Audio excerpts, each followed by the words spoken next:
নিদিয়ানায় ভরপুর উত্তর কলকাতা দেখি আমরা, যেমন উৎসব মুখর উত্তর কলকাতা দেখি। 14ই আগস্ট রাত থেকে আজ 4ঠা সেপ্টেম্বরের রাত প্রতিবাদী শ্যামবাজারও দেখছে শহর কলকাতা, গোটা রাজ্য। আমরা দেখব শ্যামবাজারের পাঁচমাথা মোড় কিভাবে মুখরিত হয়েছে প্রতিবাদে, স্লোগানে। বিশেষ প্রতিবেদন। দ্বিতীয় দিনের রাত দখলে পথে মানুষ। আরজি কর হাসপাতালে চিকিৎসককে নারকীয়ভাবে খুন এবং ধর্ষণের ঘটনায় দ্বিতীয় দিনের রাত দখলে মানুষ কিন্তু আবারও নেমেছে, এবং যে ঘটনা ঘটেছিল তার কিন্তু প্রায় 1 মাস হতে যায়। কারণ দেখা গিয়েছে যে 9 তারিখ কিন্তু ঘটনার বিষয়টা পুরোপুরি সামনে এসেছিল, এবং তার কিন্তু প্রায় 1 মাস হবে আর কয়েকটা দিন পরেই। তার মধ্যেই কিন্তু দেখা যাচ্ছে মানুষের দ্বিতীয় দিনের রাত দখল।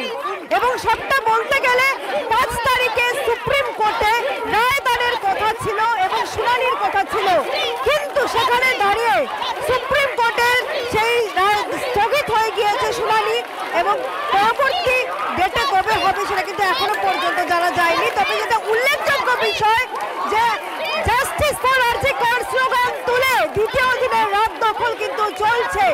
সেই ঘটনা কিন্তু দেখা যাচ্ছে, এবং সারা রাজ্যের বিভিন্ন প্রান্তে কিন্তু কার্যত মানুষের এই ভিড়, এবং সারা রাজ্য তো বটেই, শহর কলকাতার বিভিন্ন প্রান্তে এই রাত দখল চলছে সমস্ত প্রতিবাদী মানুষদের।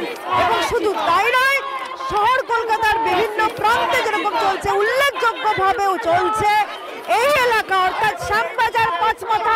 যে শ্যামবাজার পাঁচমাথার মোড়ে দেখতে পাওয়া যাচ্ছে মানুষের কিন্তু কার্যত ঢল নেমেছে।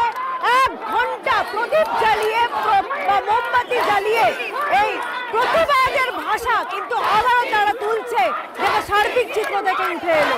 নেবে রায়, উৎসর সঙ্গে সঞ্জনা, আর প্লাস নিউজ, কলকাতা।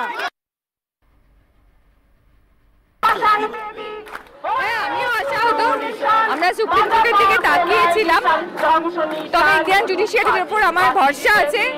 আমাদের এত আন্দোলন বৃথা যাবে না, আর যতদিন না পর্যন্ত এর একটা বিহিত হচ্ছে, আমি রাস্তা ছাড়বো না। আমরা কেউ রাস্তা ছাড়বো না।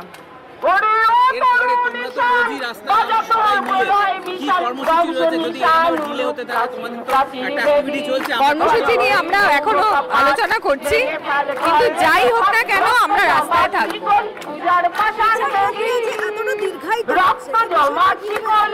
দেখুন, সাবজুডিস ব্যাপার নিয়ে বেশি তো বলার কথা নয়, তবে আমরা ধৈর্য ধরে আছি, শান্তিপূর্ণ আন্দোলনে আছি, আশা করছি যে এটা একটা সমাধান হবে।